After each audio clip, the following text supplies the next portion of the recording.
Oke, shalom semua. Halo. Hari Minggu untuk kita semua. Mari kita siapkan hati kita, mari kita angkat kedua pujian.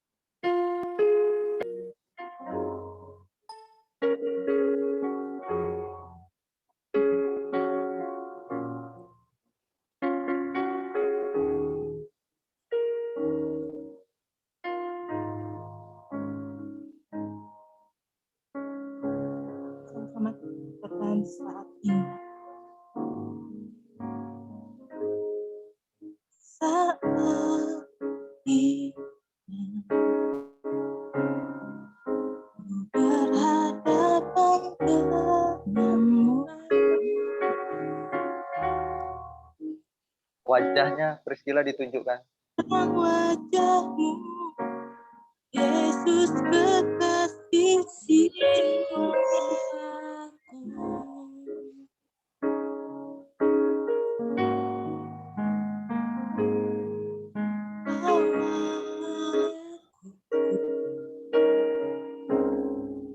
Berat dalam pelukanmu,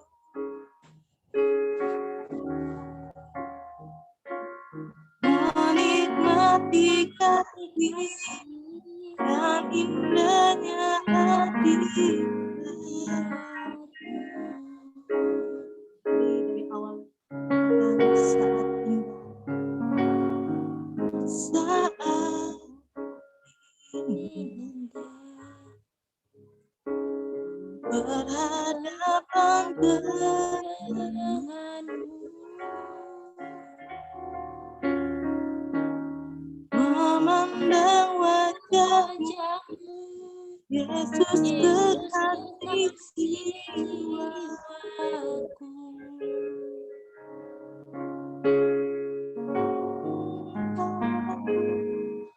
Bawa padaku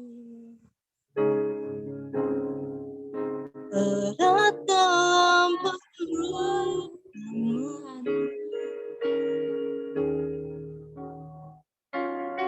menikmati kasih dan indahnya hati.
hidupku.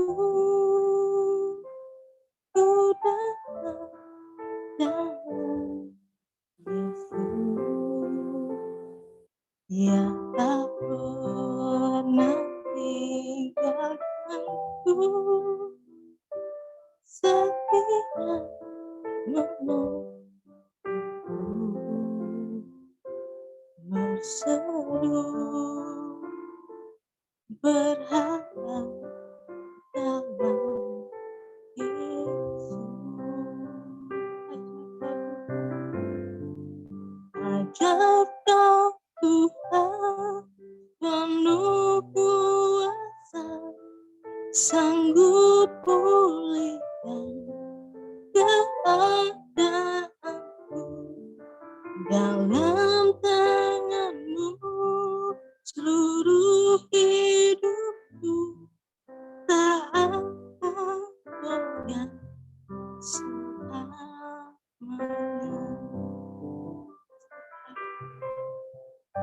Dari awal kekuatan di hidupku, ku datang dalam Dia tak pernah tinggalkanku, setia menolongku, berseru berharap dalam Yesus.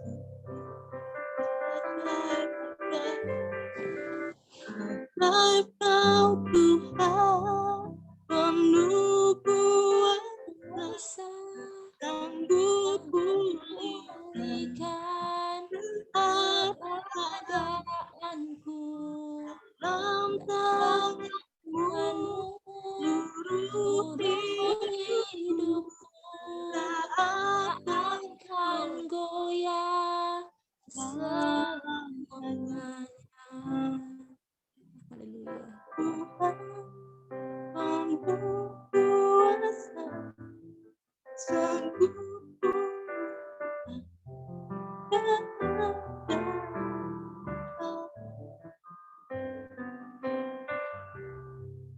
seluruh hidup, tak akan goyah selamanya.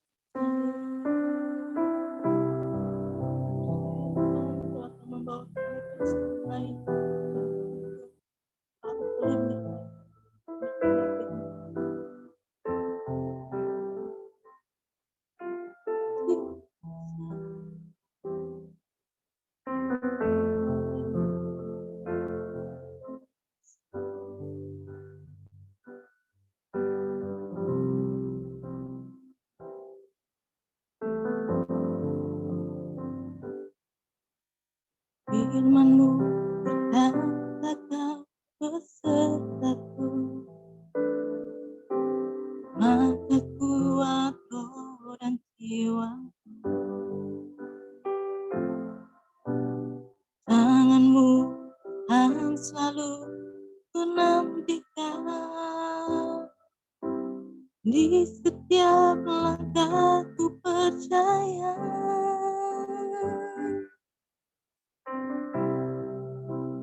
Ku akan terbang tinggi di tengah badai hidup. Ku tak menyerah, tanpa kekuatan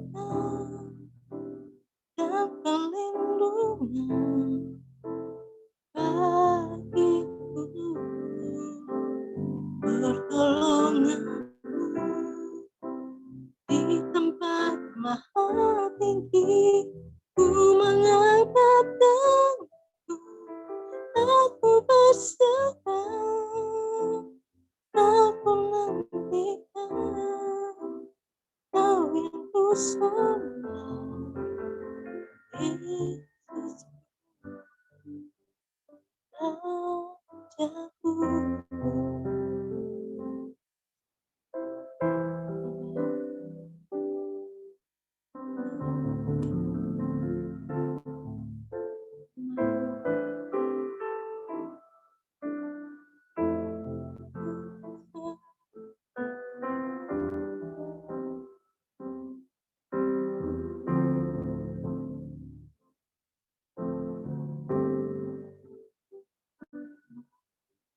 Firman-Mu berkata Kau besertaku, maka kuatkan jiwaku. Tangan-Mu kan selalu ku nantikan, di setiap jalan ku percaya. Dengan sayap-Mu ku akan terbang tinggi di tengah badai hidup. Ku tak menyerah, Kau kekuatan dan perlindungan bagiku. Pertolongan di tempat maha tinggi, ku mengangkat dagu, aku berserah, aku nantikan, Kau yang ku sembah, Yesusku, Rajaku.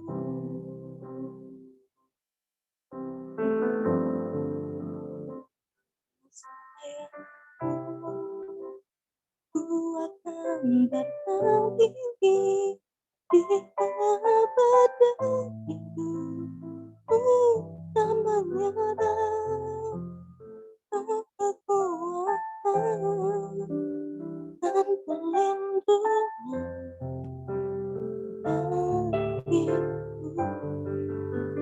Bersamaku di tempat maha tinggi, ku mengangkat tanganku, aku berserah, aku nantikan, Kau yang ku sembah, Yesusku, Rajaku. Kau yang ku nantikan, Kau yang ku sembah. Terima kasih Tuhan, terima kasih Tuhan buat waktu yang indah ini Tuhan, buat kesempatan hari ini Tuhan, kami dapat berkumpul bersama-sama Tuhan. Itu semua karena anugerah-Mu Tuhan. Terima kasih Tuhan buat waktu ini ya Bapa. Sekarang tiba saatnya untuk kami bisa mendengar sebagian dari firman-Mu. Berkati hamba-Mu yang akan menyampaikan firman-Mu. Berkati hati kami juga Tuhan, sehingga hati kami bisa menerima firman-Mu. Dan biarlah benih itu bisa bertabur banyak dan kami bisa menjadi berkat Tuhan bagi orang-orang di sekitar kami ya Bapa. Terima kasih Tuhan, berkati setiap kami, berkati telinga kami, hati kami, dan biarlah kami siap untuk mendengar firman-Mu.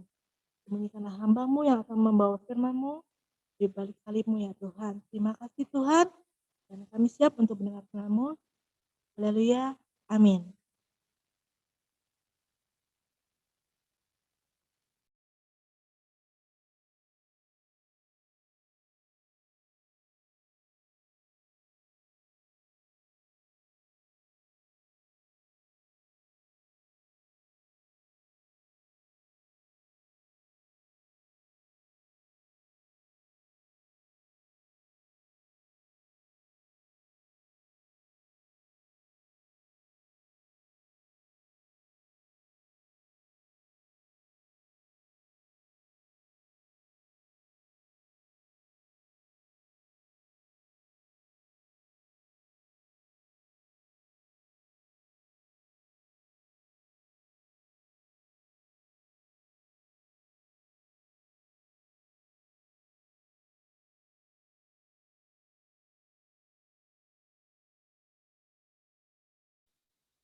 Terima kasih untuk Priscila. Ada suara saya? Ya. Terima kasih untuk pelayanannya hari ini. Ya.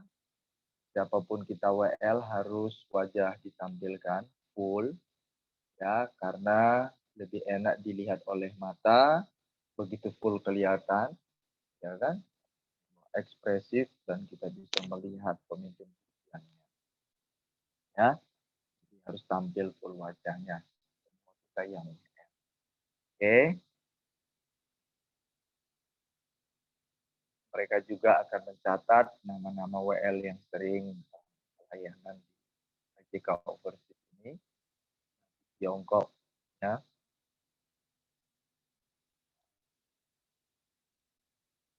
Baik, menyenangkan sekali dari beberapa para WL, mereka mengekspresikan cara mereka WL, saya melihat itu berbeda-beda, luar biasa. Saya sangat bersyukur. Itulah indahnya kita, keunikan, keberagaman kita ya. Saya sangat suka seperti itu. Berbeda-beda caranya, metodenya. Luar biasa, saya sangat. Baik, jangan malu-malu Priscila menunjukkan mic barumu, stand mic-mu itu, ya kan? Oke, tidak usah malu-malu, tunjukkan aja kamu sambil nyanyi, tunjukkan. Pakai aja. Kita juga nanti akan suatu saat akan menggunakan alat seperti itu untuk alat podcast ya, untuk bersiaran, seperti bersiaran. Jadi butuh perangkat-perangkat. Nah, itu suatu saat kita akan perlukan itu dan ada studio khusus. Doakan saja jemaat. Penting. Nanti hari ini kita pakai dulu apa yang ada. Ini pun sudah luar biasa. Yang terpenting di situ adalah jemaat Tuhan, kita semuanya semakin dewasa, itu jauh lebih penting. Daripada semua fasilitas lengkap, tapi kalau kita nggak berbuah, kita nggak dewasa rohani, ya kan? Ya itu kita sama dengan show off. Tampil-tampilan saja, hore-hore, rame-rame. Tapi kita mau, kita hadir, memang benar-benar kita mau menghadap Tuhan. Kita bersekutu secara komunal atau bersama-sama. Oke. Baik, sebelumnya saya menyapa kita semua, seluruh jemaat KJK Overseas, dimanapun Anda berada, yang di beberapa negara, saya menyapa shalom bagi kita, dan juga doa kami dan kerinduan kami, kita akan suatu saat kita bisa bertemu secara langsung, dan juga kerinduan kami, semua jemaat, sehat-sehat, dan tetap semangat dalam mengiring Tuhan. Baik, jemaat Tuhan yang kami kasihi dalam nama Tuhan Yesus, mari kita persiapkan piring-piring hati kita untuk firman Tuhan akan kita terima, lalu kita menyantap firman Tuhan dalam piring-piring rohani kita, yaitu hati dan pikiran kita. Oke, sebab kita mau menyantapnya. Kalau kita habis makan pasti tentunya kenyang, kan gitu. Ya toh? Maka kita mau makan firman Tuhan sampai kita kenyang. Kalau tidak kenyang kita nggak merasa puas. Waktu kita kelaparan, kita nggak puas. Betul? Menjalani aktivitas pun enggak semangat, menjalani aktivitas pun bisa loyo, tidak lebih kuat dibanding yang makan. Tapi kalau habis makan kita beraktivitas, berbagai aktivitas kita bisa lakukan. Karena makan, isi tenaga. Ya kan, jemaat Tuhan? Berbagai aktivitas termasuk ngangkat-mengangkat.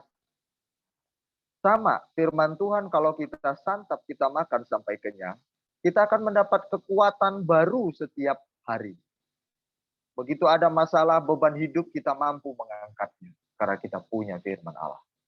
sebagai solusinya, yang memberikan kita kekuatan sebagai santapan rohani.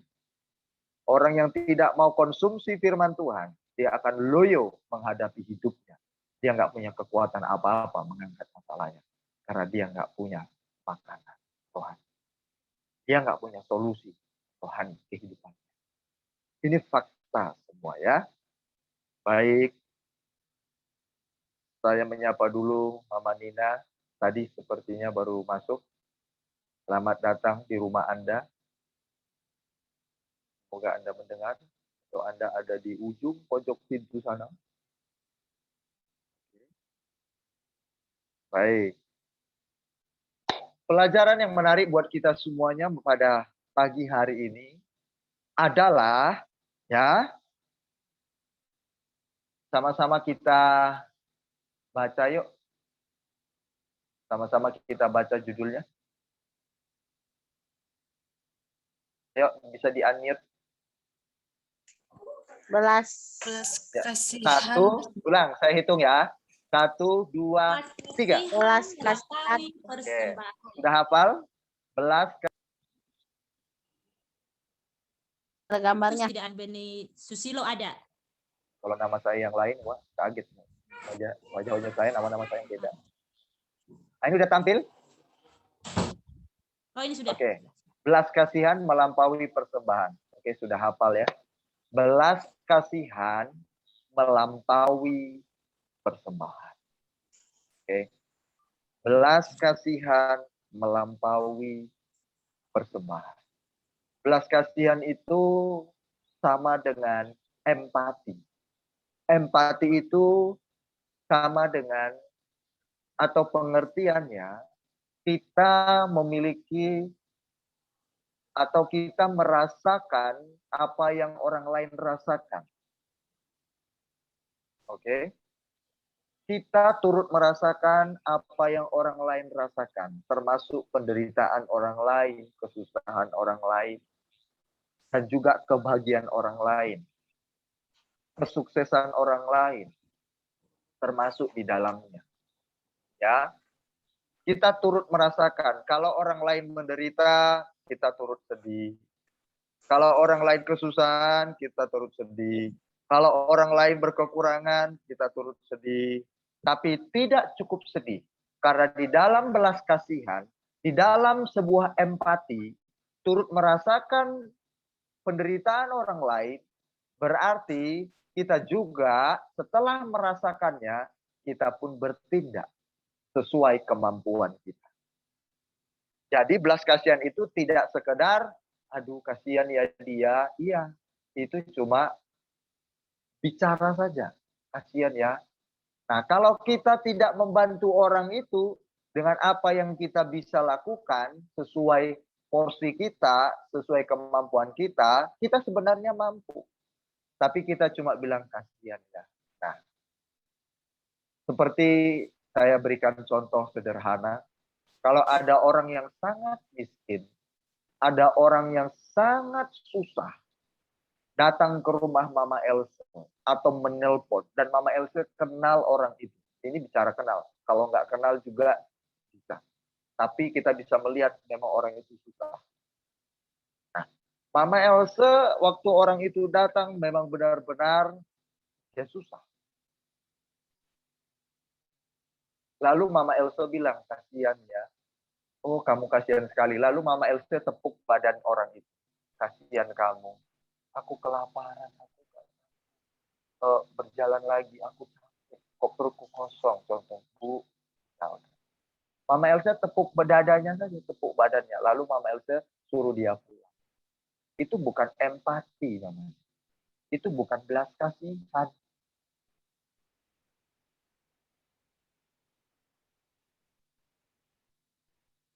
Ya. Itu namanya sama kita adalah NATO. NATO itu not action, talk only. Tanpa aksi, hanya bicara. Tidak ada belas kasihan di situ.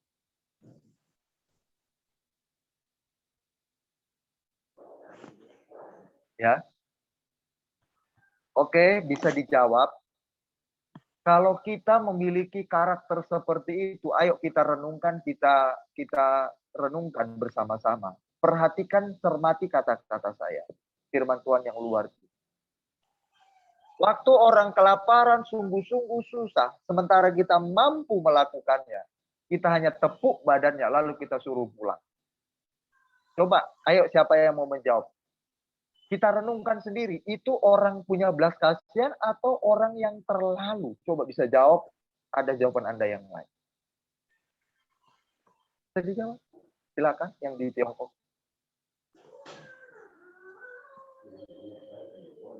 Orang yang punya belas kasihan. Kok punya belas kasihan? Cuma perhatikan kata-kata saya. Kalau orang datang sama kita benar-benar susah, apalagi kita tahu dia sangat membutuhkan. Misalkanlah sederhana, makanlah sederhana lah. Itu contoh satu saja, belum yang lain. Kita cuma bilang, aduh kasihan, aduh kita tepuk dadanya. Sementara kita bisa bantu dia, kasih dia makan. Kita tepuk badannya, terus kita suruh pulang. Coba, itu pribadi yang kayak apa? Apa itu punya belas kasihan? Atau kita keterlaluan? Atau ada jawaban lain?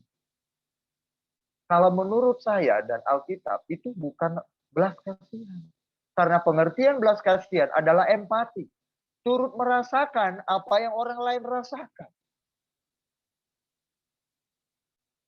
Kalau dia menangis, dia hancur hati, dia menderita. Tetangga Anda, sahabat Anda menangis, menderita. Bermasalah dalam rumah tangganya, usahanya bangkrut. Dia sakit, gak bisa biayai. Mungkin dia nggak bisa biayai secara keuangan langsung. Mungkin dia butuh, misalkan kalau sekarang BPJS. Dia tidak bisa bayar BPJS-nya, lalu dia nggak bisa masuk rumah sakit untuk bayar sendiri karena belum lunas. Sementara kita mampu melakukan itu. Lalu kita bilang, mohon maaf ya Bu, saya nggak punya duit, saya tepuk dada badannya, lalu kita suruh dia pulang. Apalagi dia benar-benar terpuruk. Dia nggak punya uang, makan saja pun nggak bisa. Dia datang kepada kita memohon. Lalu kita bilang, udah Bu, kasihannya dirimu, ya Tuhan, kasihannya. Cukup bilang kasihan, lalu disuruh dia pulang. Mohon maaf. Kita sangat keterlaluan. Kita seorang dokter. Ketika kita melihat pasien itu sakit, kita mampu menanganinya. Kita sebagai seorang dokter di dalam, dia sudah tidak punya apa-apa. Dan dia harus berobat ke rumah sakit. Padahal kita itu dokter di dalam. Lalu kita bilang, mana duitmu baru kutangani. Tunggu dia baru selesai. Koid meninggal. Kita nggak menangani. Hanya karena duit untuk dia bisa berobat. Datang ke rumah sakit itu sementara kita dokter. Apakah itu kita berkata, kita kasihan dengan orang itu? Belas kasihan. Saya bilang, nggak belas kasihan. Kita nggak punya belas kasihan. Tapi keterlaluan.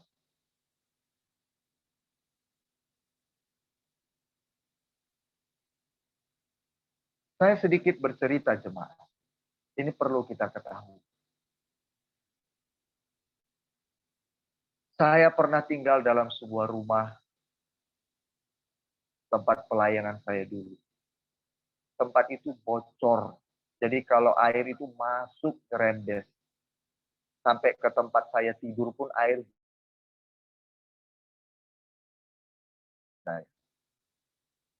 Saya waktu itu memang betul-betul baru hadir di kampung itu. Jadi saya nggak kenal siapa-siapa. Baru hadir di kampung itu, saya nggak punya siapa-siapa, saudara nggak punya, baru datang. Lalu datang ada beberapa orang datang ke tempat saya. Waktu itu saya pelayanan diutus ke suatu desa. Dan yang datang itu adalah orang mapan. Mampulah. Dia datang ke tempat saya. Ini cuma perbandingan saja, jemaat bisa menganalisa. Dia datang ke tempat saya, ke tempat pelayanan saya. Dilihatnya lah atap seng saya. Padahal mampu jemaat, mapan. Dia tepuk-tepuk badan saya. Kasihan kamu ya Beni. Aduh, sungguh kasihan kamu. Terus saya disuruh doa puasa. Kamu berdoa berpuasa ya. Saya tertawa tapi dalam hati, tersenyum dalam hati. Bukan mengejek, bukan menghakimi. Saya tersenyum dalam hati. Disuruh saya doa puasa.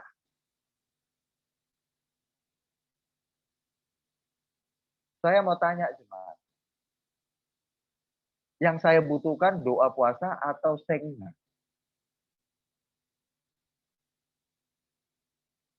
Anda boleh jawab. Yang saya butuhkan bukan doa puasa, sengnya. Karena bocor. Apa bukan? Nggak ada sengnya, sudah rusak. Besar. Sampai akhirnya seng dapur saya itu udah nggak bagus lagi. Karena saya datang menempati tempat yang rusak demikian parah. Saya ditempatkan di tempat yang parah. Dia cuma bilang saya harus doa puasa. Saya doa puasa terus dia pergi. Dan nggak berbuat apa-apa. Dia mapan.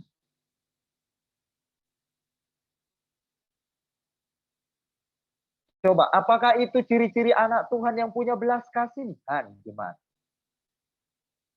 Apalagi kalau namanya udah mau meninggal dunia. Udah sekarat. Lalu kita menutup telinga kita. Tolong, Bu Lina, Mama Lina, tolong. Anak saya sekarat, tolong. Tolong mobil ambulan. Supaya anak saya masuk ke rumah sakit. Tolong. Terus Mama Nina bilang, oh enggak, maaf. Saya masih repot. Padahal repotnya cuma urusan masak-memasak. Masak-memasak padahal bisa solusinya dibeli atau yang lain. Nah, masih bisa solusi lain. Oh, mohon maaf. Karena apa? Mama Lina, ini umpama saja ya Mama Lina. Kalau nggak setuju nanti diri saya aja saya pakai. Mohon maaf ya, Mama Lina saya pakai jangan tersinggung. Ini namanya contoh. Lalu Mama Lina bilang, oh maaf. Karena apa? Mama Lina takut pengeluaran uang ambulan sekian. Takut. Karena dia orang nggak mampu. Takut pengeluaran, aduh uang ambulan sekian ratus. Saya. Alasannya mau masak lah, apa. Apakah itu ciri anak Tuhan punya belas kasihan? Menurut saya tidak. Kita penipu. Kita jahat. Anda sendiri yang menganalisa. Saya tidak mau, saya mohon maaf, saya bukan untuk mengatai kita yang menganalisa pernyataan saya ini benar atau tidak. Ini Alkitab. Di mana ayatnya Pak Pendeta? Saya akan baca.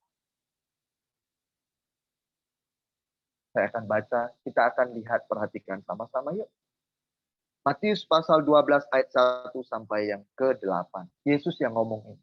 Apakah saya mengatakannya sesuai perasaan saya atau enggak, atau sesuai perkataan itu. Yuk, mari kita lihat bersama ya. Ini waktu saya baca, saya bilang, Tuhan, tolong saya untuk menjadi pelaku.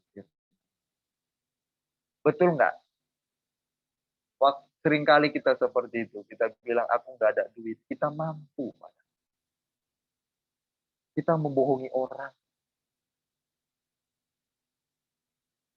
Kalaupun duit kita tinggal Rp5.000, kita ngomong kita nggak punya duit. Saya mau tanya, Rp5.000 itu duit atau tidak? Duit. Itu uang. Punya kan? Tapi kita sering berbohong. Aku nggak punya uang. Punya 50.000. Cuma aku punya, tapi aku nggak bisa beri lebih. Apa susahnya kita ngomong begitu? Apakah kita harus berbohong? Ini hal yang kecil. Betul? Kita bilang nggak ada duit, padahal di ATM kita masih 1 juta, 2 juta, 5 juta, 10 juta. Atau 500.000. Katanya belas kasihan. Nggak bisa kita kasih semua, minimal waktu dia mau ke rumah sakit, ya uang ambulannya, uang makannya di rumah sakit. Tapi kita bisa mampu membelikannya. Tapi kita bilang, mohon maaf, saya tidak punya uang. Kita bohongi orang lain, kita bohongi Tuhan, kita bohongi diri kita. Itu masalah kecil Pak Pendeta. Justru kita terbenturnya sering di hal yang kecil. Betul atau benar?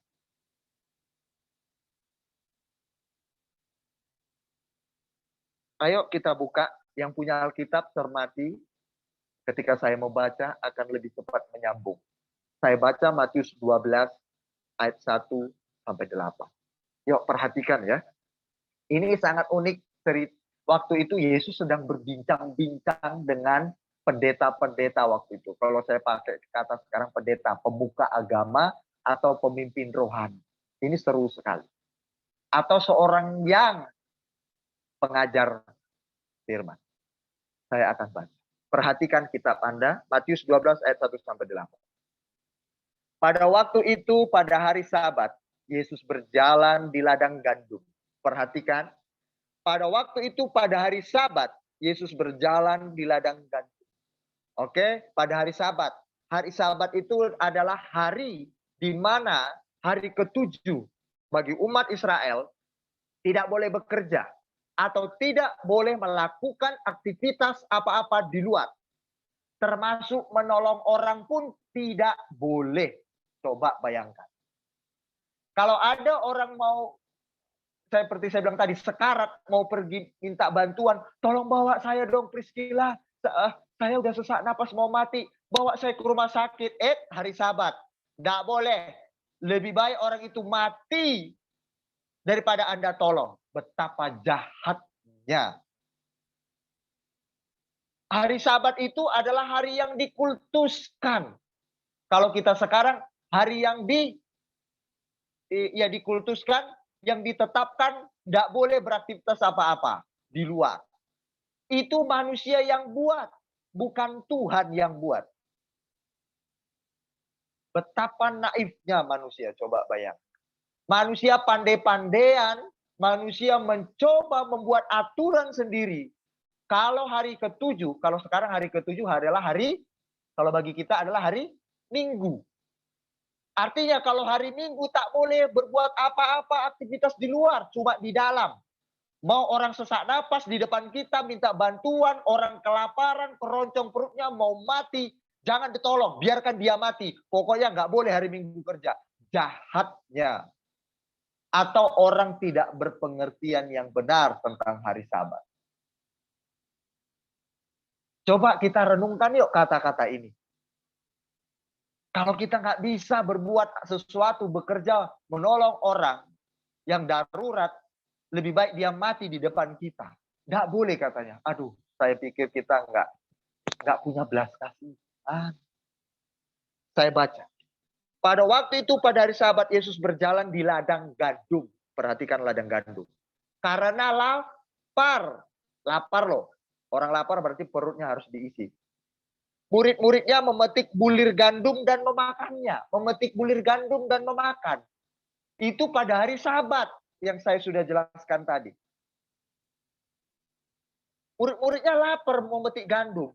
Untuk dimakan, namanya lapar. Kasihan, daripada loyo pingsan mati. Betul kan jemaat? Apakah kita kultuskan hari Minggu? Misalkan. Tiba-tiba kalian mau ibadah. Ada orang minta tolong benar-benar sangat butuh bantuan. Saya mau katakan jemaat. Ngomong aja, Pak Gem, saya nggak bisa ibadah. Saya telat karena ada orang yang sangat butuh. Kalau enggak Pak Gem, orang ini akan mati. Orang ini tidak ada lagi yang bisa diminta tolongin. Orang ini sekarat, saya harus bawa ke rumah sakit. Saya mau katakan jemaat. Saya akan berkata, pergilah. Tidak apa-apa telat. Kalaupun memang dibutuhkan satu hari itu sampai akhirnya nggak ibadah, silahkan. Karena itu jauh lebih baik daripada kita mau ibadah tapi kita biarkan orang. Kalau tidak ada yang lain, hanya kita yang ada, tolonglah. Kalau ada solusi lain, misalkan kita bayarkan misalkan uang ambulan, tenaga siapapun bayar. Supaya dia pergi, akhirnya kita bisa ibadah. Itu bagus. Berarti ada solusi lain. Tapi tetap kita bisa jadi solusi. Kita bisa jadi berkat. Ini saya baca lagi. Melihat itu, berkatalah orang-orang Farisi kepadanya. Nah ini, orang Farisi. Orang Farisi ini orang yang sangat dikatakan rohaniwan. Orang yang rohani lah, kayak misalkan pendeta atau pemuka agama, pemimpin rohani, yang tahu kitab. Wah, pokoknya orang yang sangat seperti itu, religius. Saya mau katakan ya. Lihatlah murid-muridmu berbuat sesuatu yang tidak diperbolehkan pada hari Sabat. Coba bayangkan. Tetapi jawab Yesus kepada para yang religius tadi. Saya mau katakan kepada jemaat. Yesus ngomong, tidakkah kamu baca apa yang dilakukan Daud ketika ia dan mereka yang mengikutinya lapar? Bagaimana ia masuk ke dalam rumah Allah dan bagaimana mereka makan roti sajian yang tidak boleh dimakan, baik olehnya maupun oleh mereka yang mengikutinya, kecuali oleh imam-imam. Atau tidakkah kamu baca dalam kitab Taurat bahwa pada hari-hari Sabat imam-imam melanggar hukum Sabat di dalam bait Allah? Coba, malah imam-imam, pendeta atau yang bertugas di bait Allah, kalau sekarang gereja, di gedung gereja, yang bertugas di bait Allah melanggar hari Sabat. Coba bayangkan.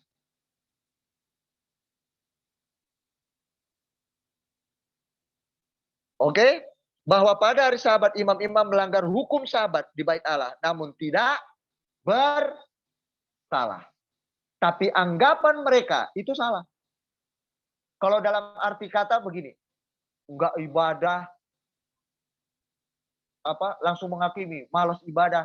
Tapi pertanyaannya, bukan malas ibadah, enggak ibadah karena apa? Nolong orang.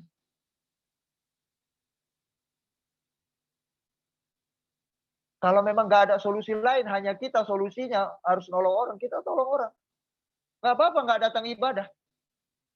Tapi kalau ada solusi lain sehingga kita bisa tetap beribadah, tapi kita jadi berkat, memberikan solusi, itu jauh lebih baik. Tapi waktu itu memang Yesus berjalan dengan murid-muridnya.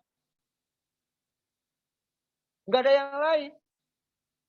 Artinya kalau memang kita yang dibutuhkan orang, tidak ada yang lain waktu itu yang bisa diandalkan, bangga dong harusnya kita. Tinggal ngomong aja, saya nggak bisa ikut ibadah. Ada orang sekarang menderita, saya harus bantu karena tidak ada yang lain. Malah saya bilang nggak usah ibadah, bantu orang itu sampai selesai. Malah saya bangga di situ. Tuhan Yesus pun seperti itu. Haleluya. Oke, saya baca selesaikan. Aku berkata kepadamu, di sini ada yang melebihi baik Allah, kata Yesus. Jika memang kamu mengerti maksud firman ini, yang kukehendaki ialah belas kasihan dan bukan persembahan. Tentu kamu tidak menghukum orang yang tidak bersalah, karena anak manusia adalah Tuhan atas hari Sabat. Tentu kamu tidak menghukum orang yang tidak bersalah. Saya mau katakan jemaat, belas kasihan melampaui, melebihi persembahan. Mengapa? Yesus ngomong, aku tidak mengendaki persembahanmu, tapi belas kasihanmu. Emang nggak butuh persembahan itu? Di dalam mesbah, di dalam bait Allah, emang nggak perlu persembahan? Perlu untuk operasional. Tapi Tuhan bilang nggak ku kehendaki. Yang ku kehendaki ialah belas kasihan. Artinya membawa sudut pandang orang Yahudi waktu itu, orang Farisi. Kalau persembahan itu, kalau dibawa, saya mau tanya jemaat, bisa dijawab. Ayo, nggak apa-apa, kita mau berinteraksi. Persembahan itu dibawa, dikeluarkan, itu tiap hari atau tiap waktu tertentu? Pak Malina bisa jawab. Persembahan itu dibawa tiap hari atau hari tertentu? Contoh kita sekarang ini. Persembahan dibawa tiap hari atau hari tertentu? Kita beri persembahan. Bisa Hari jawab? tertentu. Hari tertentu. Kalau sekarang minggu ya minggu. Mau persembahan apapun itu pokoknya cuma hari tertentu. Selesai. Ya berarti satu hari tok. Tapi belas kasihan itu tiap hari, Senin sampai Minggu. Belas kasihan itu berlaku tiap hari. Kenapa? Itu bicara kita hubungan dengan sesama. Betul? Tiap hari kita melihat orang butuh pertolongan kita, bukan cuma bicara uang. Tapi bicara apa? Ada orang sedang bermasalah rumah tangganya. Anda tahu firman Tuhan, kita tahu firman Tuhan. Kita harus beritahukan ke mereka, jangan kamu bercerai. Kita harus jadi berkat moral di situ, berkat moral. Belas kasihan muncul, aduh jangan sampai dia cerai, bagaimana caranya? Aku harus hadir di rumah tangganya, bisa menjadi berkat. Kalau masalahnya soal keuangan, berikan solusi soal keuangan, kalau kita mampu. Kalau tidak bisa sesuai porsi kita bisa kasih firman. Kalau kita masih belum kasih firman langsung ayat-ayat, kita bisa kasih teladan melalui apa? Melalui rumah tangga kita sendiri. Makanya kita harus jadi berkat rumah tangga kita. Apa masalahmu? Aduh, aku mau cerai dengan suamiku. Iya, masalahnya apa? Suamiku keras kepala, kasar. Aku juga punya pengalaman demikian. Suamiku juga pernah kasar terhadapku, menyakiti hatiku, tapi aku bisa menghadapinya. Aku tetap mengasihi suamiku, aku tetap cinta kepadanya. Bahkan aku mengampuni dia, aku peluk dia, aku tetap layani dia. Itu yang kudengar dari firman Allah di dalam sebuah ibadah bersama dengan gembalaku, pendetaku, atau kubaca firman Tuhan. Aku dikuatkan. Aku nggak mau menceraikan suamiku, aku tetap kuat. Aku menghadapi kekasaran suamiku. Nah, Anda jadi berkat. Memberi tidak selalu uang, tapi pesan moral. Kita jadi berkat karena kita jadi teladan rumah tangga kita. Kita punya belas kasihannya, belas kasihan moral. Aduh, daripada dia cerai. Akhirnya nggak jadi cerai karena Anda hadir di sana sebagai solusi. Belas kasihan juga itu. Belas kasihan tidak hanya secara materi. Kalau kita nggak mampu, ya berarti pesan moral. Seperti itu. Yesus luar biasa ajaran. Nah, Yesus langsung dinilai. Oh, Yesus, murid-murid muda melanggar itu. Pada hari Sabat, nggak boleh makan. Meskipun kamu kelaparan. Yesus, kasih tahu muridmu itu.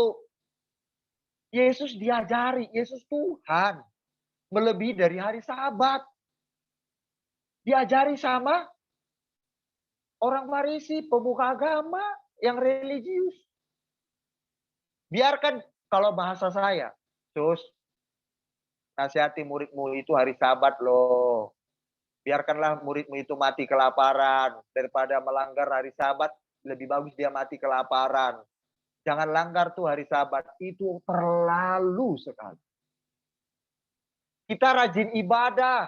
Tidak melewatkan waktu-waktu ibadah. Tidak telat waktu ibadah. Tapi kita membiarkan orang seperti itu. Kita ini keterlaluan. Sama seperti orang Farisi. Rohani kelihatannya religius. Taat ibadah. Tapi nggak punya perasaan terhadap orang lain. Oh, itu terlalu. Nah, ini yang ditegur Yesus. Yang kukendaki bukan persembahan, tapi belas kasihan.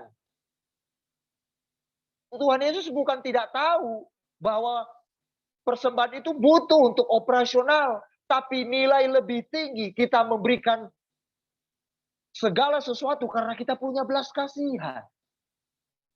Kalaupun bicara persembahan untuk operasional pelayanan di bait Allah.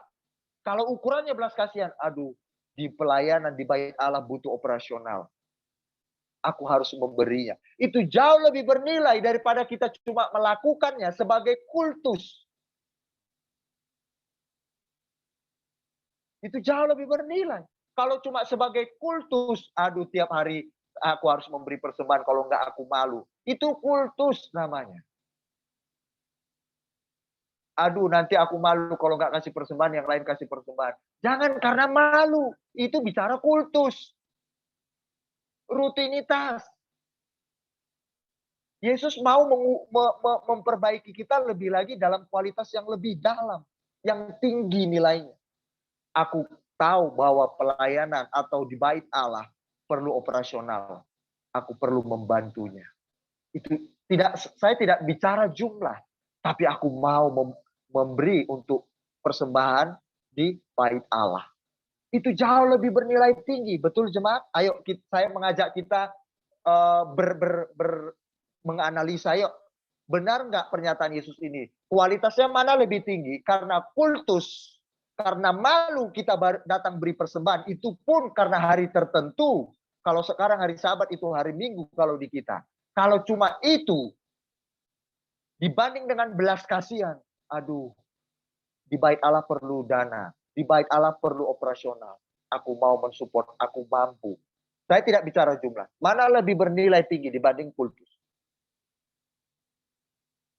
Ayo jawab, pasti Anda berkata, lebih baik karena belas kasihan.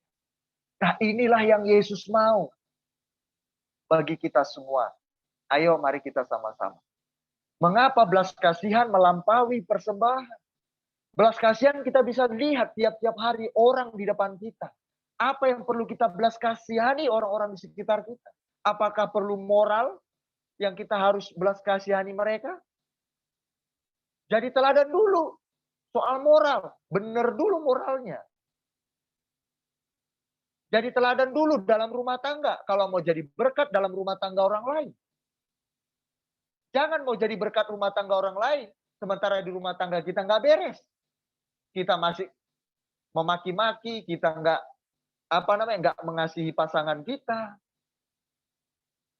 Bagaimana kita mau memberi berkat solusi moral? Di keuangan kita belum beres, borosnya minta ampun, nggak bisa mengelola dengan baik. Bagaimana kita mau bisa menjadi berkat? Untuk memberi persembahan di bait Allah atau menolong orang kesusahan. Sementara kita boros. Yang tidak semestinya kita keluarkan uang, kita keluarkan. Kita kan nggak bisa menuangkan belas kasihan. Mau lewat uang kita nggak bisa karena borosnya minta ampun. Mau lewat pesan moral kita memberi juga nggak bisa karena kita moral kita masih buruk. Mau kita menjadi solusi soal rumah tangga kita masih keterlaluan terhadap pasangan kita. Saya mau beritahu kepada jemaat, persembahan pun kita bisa atur kok. Kalau saya secara pribadi, saya datang ke gereja. Pemasukan saya misalkan 500.000. Ini saya berikan gambaran secara logika. Saya punya 500.000 atau taruhlah 3 juta, 5 juta, 1 juta. Sedangkan ibadah cuma sekali seminggu. Ini kita yang sekali seminggu. Nanti kalau yang 4 kali seminggu kita tinggal bagikan saja. Jemaat orang pintar semua. Saya percaya jemaat Anda adalah orang-orang yang pintar. Kalau saya hitung satu kali ibadah aja ya. Ibadah kita ada 4. Kan hari-hari tertentu, nggak selalu. 500.000. Nggak usah 500.000. 5 juta dalam 1 bulan.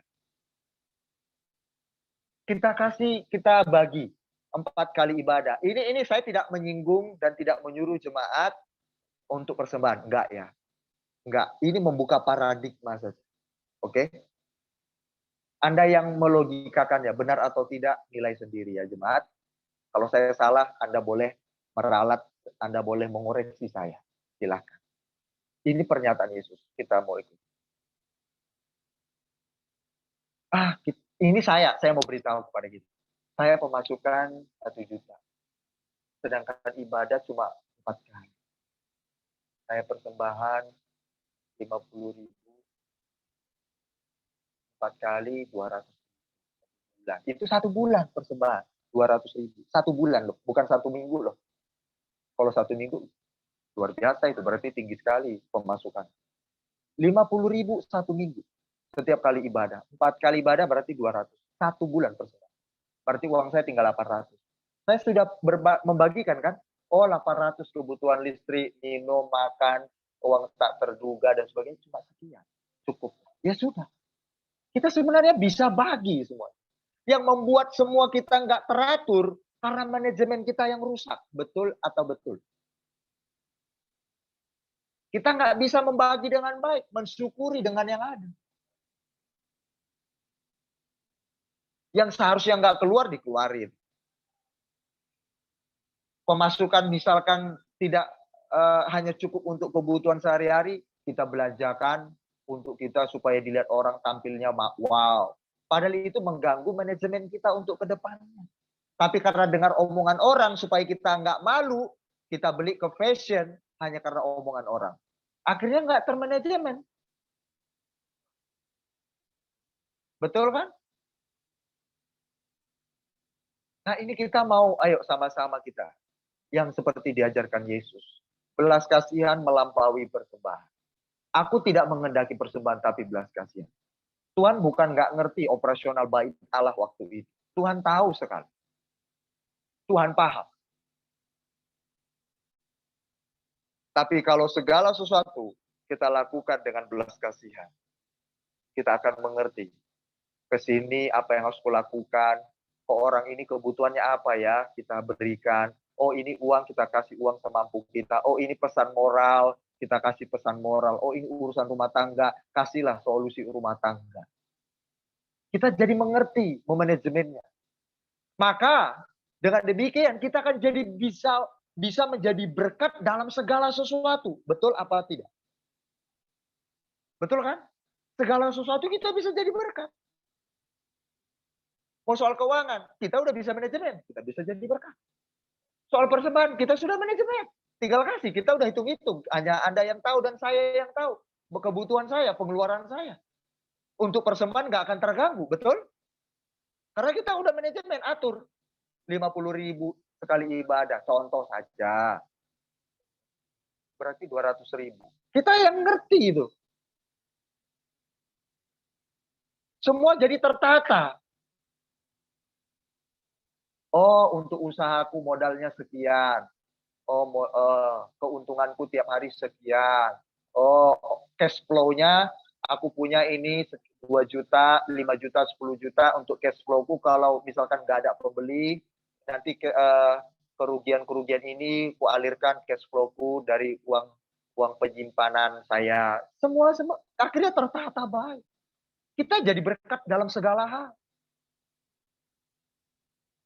Cash flow itu dana yang dialirkan.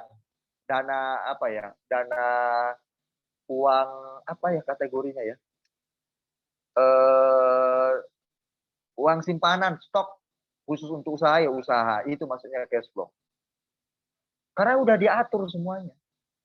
Saya percaya jemaat di Tiongkok, jemaat yang ada di beberapa negara memahami seperti yang saya katakan, bahkan Anda jauh lebih paham dari saya soal manajemen. Mari kita menjadi jemaat seperti yang Yesus katakan, yuk. Mari kita sama-sama belajar, saya juga belajar jemaat. Semua hal kita perlu atur.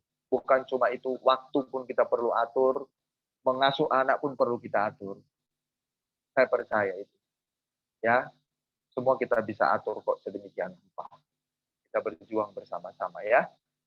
Sekian firman Tuhan. Jadi persembahan, belas kasihan melampaui persembahan, karena belas kasihan itu setiap hari, setiap waktu. Berarti kita bisa mengeluarkan lebih banyak apa yang bisa kita keluarkan. Mau tenaga, uang, pikiran, solusi. Kita karena lebih luas belas kasihan itu. Kalau persembahan yang dimaksudkan di sini adalah untuk bait Allah. Itu cuma hari tertentu. Jadi lebih luas, lebih tinggi nilainya belas kasihan daripada persembahan yang kita berikan di waktu-waktu tertentu. Persembahan cuma sekali. Kalau kita 4 kali ibadah 4, kita yang atur, kita yang tahu pemasukan kita. Ya, saya bicara ini bukan untuk menyinggung tentang itu jemaat Tuhan, enggak, sesuai porsi kita, ya, enggak. Kalau kita sudah bisa mengatur semua keuangan kita, kali ibadah sekian, sekian, kita tahu. Saya bilang sama istri saya akhiri, uang kita tinggal sekian hari. Ya.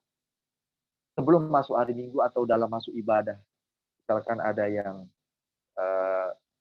perlu dibantu dan sebagainya, persembahan ini sudah. Kalau memang perlu dikeluarkan, ya sudah keluarkan. Kalau untuk nolong orang persembahan ini, ya sudah. Saya enggak persembahan hari Minggu. Tapi kalau enggak, selama masih aman, ya sudah saya tahan. Karena saya menghitung semua udah cukup. Ya udah saya berikan aja. Hari Minggu ibadah, saya catat, 4 kali ibadah misalkan, atau 3 kali ibadah waktu itu, saya hitung 3 kali ibadah, berarti sekian puluh ribu atau sekian ratus ribu. Uang saya ada sekian. Oh, untuk makan cukup sekian, ini keperluan semua udah terpenuhi. Oh ya udahlah. Kalau ada ya orang yang butuh, kalau memang tidak ada yang lain dananya, memang persembahan dikeluarkan, ya udah persembahan. Minggu saya nggak persembahan atau waktu tertentu. Nggak apa-apa, tapi untuk nolong. Tapi kalau selama itu nggak bisa dikeluarkan, ya sudah. Kasih persembahan, dia nggak diganggu. Itu kami. Kita mengatur bersama-sama, ya, supaya hidup kita tertata dalam segala hal. Itu jauh lebih baik. Mari kita lakukan segala sesuatu belas kasihan, ya, karena itu jauh nilainya melampaui persembahan. Karena belas kasihan memerlukan pengorbanan yang lebih banyak. Karena tiap hari, tiap waktu, kalau itu dibutuhkan orang lain di sekitar kita, apa yang perlu mereka untuk kita belas kasihan. Mari kita perhatikan tetangga kita, teman kita, sanak famili kita di kampung, orang tua kita, mari perhatikan kebutuhan mereka. Jangan cuek. Sahabat tetangga Anda di Tiongkok, jangan cuek. Pemerintah di Tiongkok, pemerintah daerah, kepala desanya, kalau ada kepala desanya. Perhatikan kebutuhan moral apa di situ. Jadilah berkat. Belas kasihanmu muncullah di sana. Di tempat pekerjaan kita, apa yang butuh di sana? Butuh kejujuran. Berikanlah kejujuran di dalamnya. Butuh integritas cara bekerja yang baik. Berikanlah cara kerja yang baik. Di usaha, mungkin di sekitar Anda, usaha-usaha mereka curang. Usaha-usaha mereka berbuat yang tidak baik.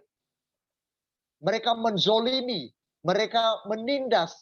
Saya mau katakan, kalau Anda pengusaha, berikanlah pesan moral. Jadi berkatlah bagaimana pengusaha yang benar.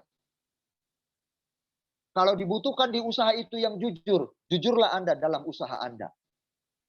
Itu juga belas kasihan. Muncullah belas kasihan di setiap ranah. Karena orang banyak krisis kepercayaan. Kalau Anda jemaat Tuhan yang di beberapa negara kerja di pemerintahan, saya mau katakan kerja di rumah sakit. Karena kalau di rumah sakit tidak ada perawatan yang baik seandainya itu ada di dalamnya. Anda sebagai petugas perawat atau mungkin tenaga medis lainnya, baik dokter, layanilah pasien itu. Kalau di sana krisis melayani pasien dengan baik, layanilah.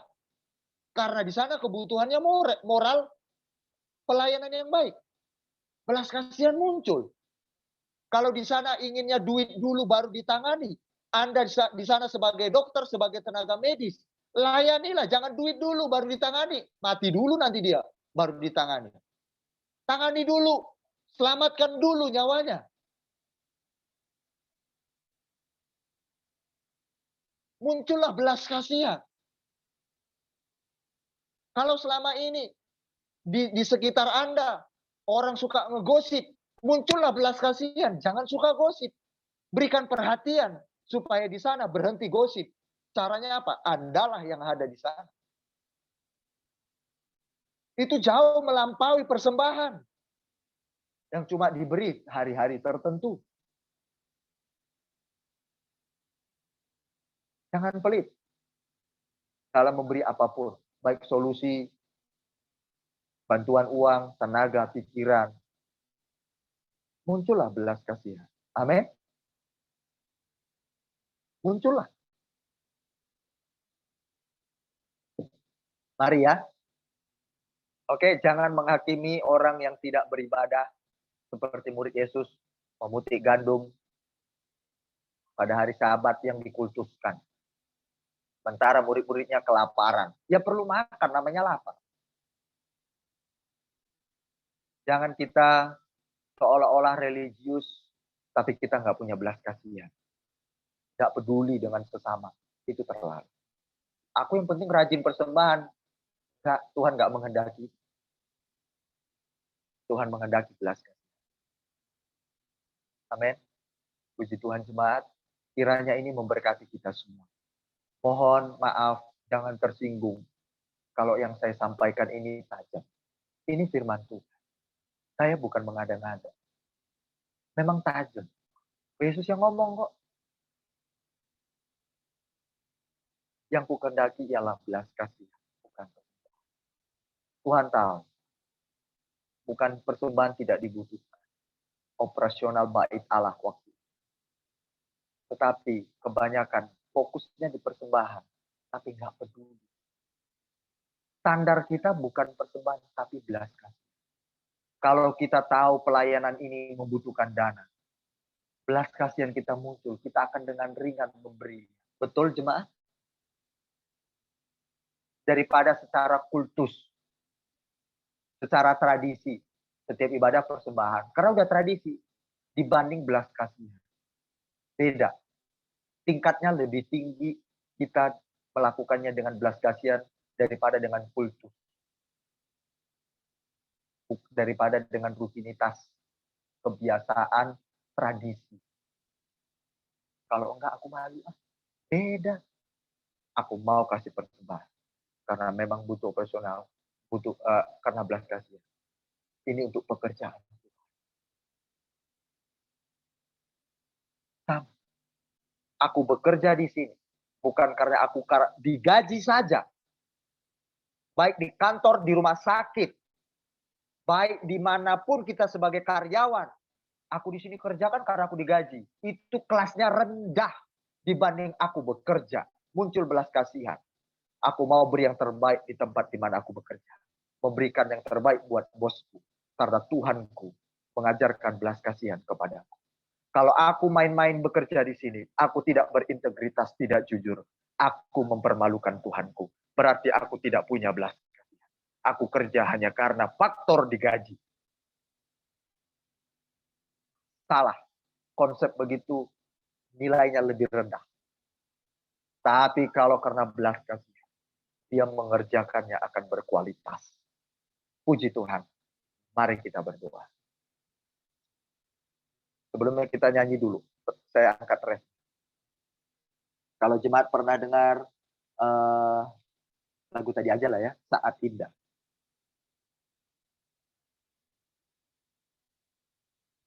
Belas kasihan melampaui persembahan. Haleluya.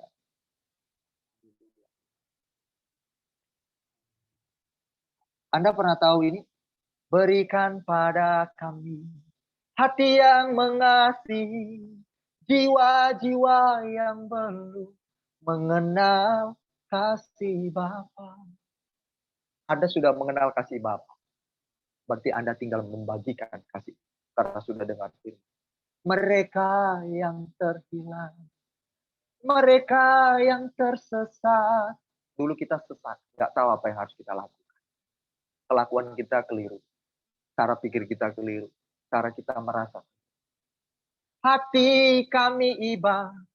Seperti hatimu Yesus. Refnya begini. Tuhan, ini tugas kami. Beri keberanian bagi kami. Taruhlah roh yang rela melayani. Menyenangkan hati Tuhan, itu yang kuingini. Tuhan, ini tugas kami. Beri keberanian bagi kami. Taruhlah roh yang rela melayani. Dan menyenangkan hati Tuhan, itu yang kuingini. Kita bilang sama Tuhan, berikan pada kami hati yang mengasihi. Buat jiwa-jiwa yang belum mengenal Tuhan. Yang membutuhkan pertolongan Tuhan. Pertolongan Anda. Jemaat Tuhan, saya mengajak kita semua. Ayo, mari kita punya belas kasihan. Kepada orang-orang di sekitar kita. Baik jauh maupun dekat yang kita tahu. Apa kebutuhan mereka yang bisa kita lakukan sesuai porsi dan kemampuan. Berikan. Jangan tutup hati. Dan jangan juga hanya berkata kasihan ya kasihan. Tapi kita nggak mau melakukannya. Padahal kita mampu melakukan. Jangan sampai seperti itu dulu. Ayo jemaat. Kita sudah tahu kasih Bapa itu bagaimana. Melalui firman. Saatnya lah kita membagikan kasih Bapa. Baik dalam rumah tanggamu. Berikanlah kasih Bapa itu dalam rumah tangga kita. Persahabatanmu, usahamu, pekerjaanmu, kolegamu, pasienmu, bosmu, Tuhan di mana engkau bekerja. Berikanlah belas kasihan itu sesuai kebutuhan mereka. Apa yang kita mampu lakukan, lakukan sesuai porsi. Jangan tutup hati. Kalau cuma sekedar berkata kasihan, tapi kita nggak melakukannya padahal kita mampu, itu tidak belas kasihan. Itu tidak berempati. Itu namanya tidak turut merasakan apa yang diderita orang lain yang kita lihat di depan mata kita. Mari kita atur segala sesuatunya hidup kita. Kalau persembahan itu hanya hari tertentu, tapi belas itu setiap. Makanya Yesus bilang bahwa yang ku kehendaki bukan persembahan. Kita mau pakai standar belas. Jangan takut engkau berkorban apa. Mau pikiran, mau solusi, mau uang, mau tenaga. Jangan. Kalau engkau mampu lakukan, lakukan. Jangan takut. Jangan lakukan kalau engkau mampu. Terima kasih Tuhan pada saat ini firman-Mu yang sudah kami. Mama Lina berdoa untuk firman Tuhan pada saat. Ayo silakan Mama. Doa. Haleluya. Bapa yang baik, Bapa yang di surga, terima kasih Bapa, kami bersyukur hari ini Tuhan, kami sudah mendengarkan sebagian dari firman-Mu Bapa, yang itu Tuhan Yesusku menancap di hati kami dan berbuah Tuhan, sehingga kami boleh menjadi berkat bagi orang-orang sekeliling kami Tuhan Bapa. Biarlah hati yang belas kasihan itu Tuhan, Engkau berikan kepada kami, pribadi lepas pribadi Tuhan Yesus. Hikmat dan bijaksana yang daripadamu juga Tuhan, kami butuhkan itu Bapa, sehingga kami boleh Tuhan memberi dengan kasih yang daripadamu Bapa. Terima kasih Bapa, terima kasih Roh Kudus, pujilah namamu. Terima kasih Tuhan buat Bapak Gembala sidang kami juga sudah memberikan Tuhan Yesusku firman-Mu Tuhan. Berkati beliau, tambah-tambahkan lagi Tuhan kuasa, tambah-tambahkan lagi berkat, tambah-tambahkan lagi hikmat pada beliau Tuhan. Sehat, kuat, panjang umur Tuhan boleh menjadi milik beliau. Berkati juga Bugam Tuhan, sehat, kuat, panjang umur boleh menjadi milik beliau juga Tuhan. Apapun yang direncanakan beliau Tuhan, semuanya Kau buat berhasil dan beruntung Bapa. Terima kasih Bapak, terima kasih Tuhan. Kau berkati juga anak-anak-Mu, jemaat Kristus Tiongkok Overseas khususnya Bapak. Kami semuanya Tuhan boleh bersatu hati Tuhan. Tetap Tuhan berjalan sesuai dengan firman-Mu Bapak. Terima kasih Tuhan, Kau berkati anak-anak yang belum hadir. Tuhan biarlah sore nanti mereka semuanya boleh hadir Tuhan, menyempatkan waktu mereka untuk beribadah kepada-Mu Bapa.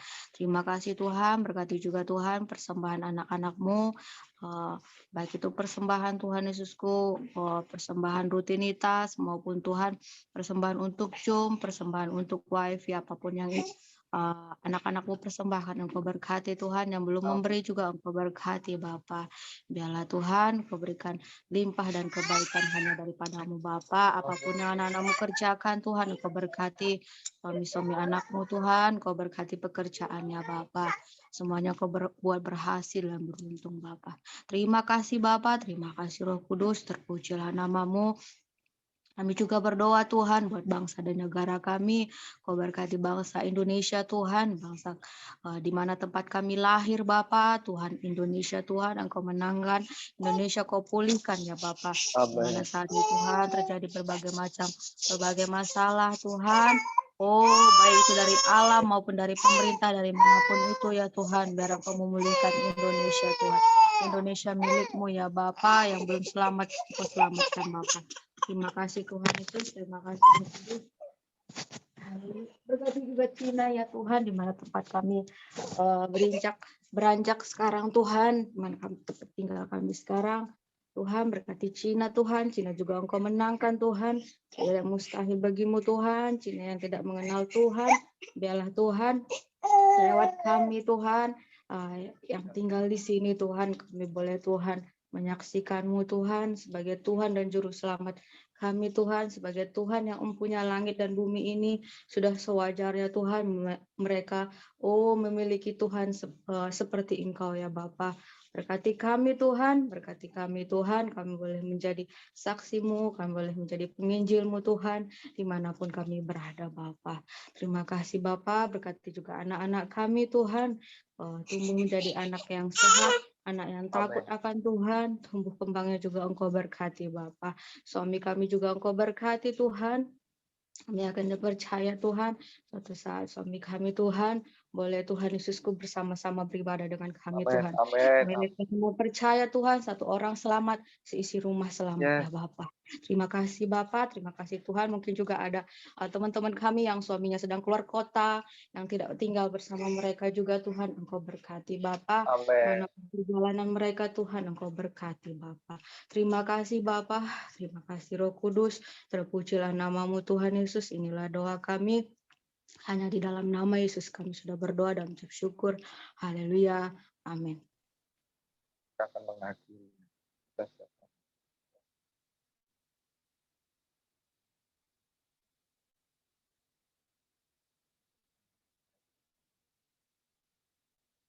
Bapak,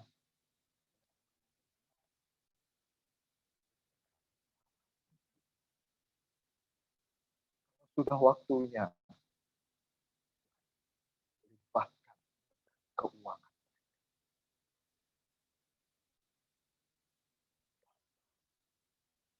Kami mau bergerak bersama-sama untuk biar muncul belas kasihan dalam diri kami, supaya kami menerangi tempat di mana kami. Kalau mereka berbuat kasar, kalau mereka terlihat kami curang, mereka tidak tahu. Maka dari itu Engkau tempatkan kami di Cina, dimanapun kami berada, supaya kami jadi solusi di sana. Ada belas kasihan muncul di sana. Tolong, Bapa, berkat-Mu melimpah dengan semua hal. Hati yang mengasihi Tuhan dan berkat keuangan. Agar mereka bisa berkontribusi lebih besar, luas lagi. Tolong. Begitu pula aku berdoa untuk jemaat-Mu yang sedang sakit. Selama dalam waktu 2 tahun kurang lebih, kami belajar untuk berkenan. Berkenan dalam segala hal termasuk soal kesehatan. Jaga tubuh kami supaya bait suci ini terjaga dengan baik. Selama ini kami tidak tahu pola hidup yang baik, pola makan yang sehat.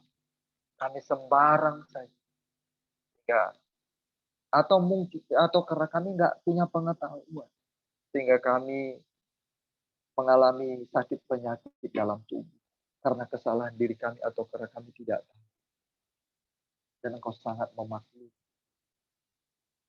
Kami mohon belas kasih. Dan kami sudah belajar. Kami harus memiliki pola hidup dan pola makan. Karena saat tubuh kami sehat, kami memuji Tuhan pun enak. Tapi saat tubuh kami sakit, terkendala kami beribadah, tidak fit. Dan berbeda rasanya saat tubuh kami sakit dan saat tubuh kami sehat beribadah kepada Tuhan. Kami jujur itu mempengaruhi batin kami, mempengaruhi gairah kami, mempengaruhi tenaga kami untuk beribadah. Tapi kalau tubuh sehat, bisa lebih bersemangat. Oleh karena itu kami perlu menjaga diri juga supaya tubuh kami sehat. Kami harus bertanggung jawab dengan tubuh kami ini. Bukan memperlakukannya sembarangan. Tuhan tolong. Kami mau jadi berkat dalam segala hal. Hamba mohon belas kasihan-Mu, Bapa. Ampuni kami. Jemaat-Mu sehat-sehat. Jamah dan sembuh. Tuhan tolong. Yang sakit hari ini, jamah dan sembuh. Berkati obat yang mereka makan. Berkati dan tuntun apa yang harus mereka makan. Sehingga itu memperlengkapi nutrisi yang harus dikonsumsi oleh tubuh. Lalu menyeimbangkan kebaikan dalam tubuh kami ini. dan akhirnya terpenuhi dan tubuh kami sehat. Tuhan tolong kami. Dan ini yang hamba rasakan Tuhan dalam waktu-waktu ini. Semua jemaat memiliki tubuh yang sehat. Dan kami mau belajar supaya menjaga tubuh kami sesudah sehat, kami mau bekerja lebih besar lagi bagi pekerjaan. Itu yang saya rasakan Tuhan, yang saya lihat dalam kerohanian saya. Kalau ini dari Tuhan, genapi jemaatmu sehat-sehat dan mereka mau berlari. Bersama-sama berlari untuk mengejar isi hatinya Tuhan. Bagi banyak jiwa yang ada di sekitar kami. Karena sudah tidak waktunya kami berlambat-lambat lagi. Karena kami melihat waktu sudah cepat sekali berputar dan berlalu. Kami mau menghabiskan di sisa hidup ini untuk menyenangkan hati Tuhan. Di umur hidup kami sudah tidak lama. Kalaupun itu 70-80 tahun. Umur kami tidak begitu lama lagi menuju ke umur. Bapa, seberapapun umur kami tidak lama di sini. Kami mau memanfaatkan hidup kami di sini. Tuhan tolong. Terima kasih genapi kalau ini adalah darimu, bahwa jemaat ini akan berlari bersama dengan kami. Semua kami akan mengerjakan pekerjaan. Sebelum kami berlari, kami sudah buka sepat, sudah mempersiapkan tali sepatu kami. Tuhan, gak mungkin kami mau berlari dengan tubuh yang sakit. Gak mungkin kami mau berlari mengerjakan visi misi Tuhan yang besar, pekerjaan Tuhan yang besar ini dengan tubuh yang loyo. Kami gak akan bisa beraktivitas, kami tidak akan bisa mendapat uang melalui bekerja dan sebagainya. Dan kami tidak akan bisa beribadah maksimal. Tuhan tolong. Dalam nama Yesus. Jemaatmu sehat. Jemaatmu sehat. Dalam nama Tuhan. Angkat sakit penyakit. Terpujikan. Terpujikan. Terima kasih Bapak. Sebentar kami akan berpisah satu dengan yang lain. Hamba kembalikan segala pujian, hormat, kemuliaan bagi nama. Atas apa yang sudah terselenggara hari ini semua berjalan dengan baik. Zoom berjalan dengan baik. Ampuni kami yang gagal. Ampuni kami yang berbuat salah. Keliru. Tapi kami mau belajar sebagai ampuni juga hamba-Mu kalau telah menyakiti lewat penyampaian firman yang di luar dari kehendak. Yang sebenarnya itu bukan dari Tuhan. Ampuni hamba-Mu kalau melukai. Tapi biarlah hati mereka memiliki keterbukaan, kerelaan. Dididik firman. Supaya kami semua makin jelas. Tolong. Terima kasih Tuhan. Dalam nama. Berdoa. Mari sidang jemaat Tuhan. Angkat hati dan tanganmu. Terimalah berkat dari Allah Bapa di surga dan dari Yesus Kristus serta Roh Kudus. Yaitu berkat yang terbaik dengan segala kebaikan yang melimpah. Mulai hari ini sampai selama. Diberkati engkau rumah tanggamu, keluar masuk. Berkati ternakmu, kandunganmu, semua. Apa saja yang kau kerjakan dibuatnya berhasil. Karena kau takut akan Tuhan. Dan karena Tuhan menyertai. Dalam nama Tuhan Yesus Kristus. Haleluya. Yang percaya diberkati sama-sama berkata. Amin.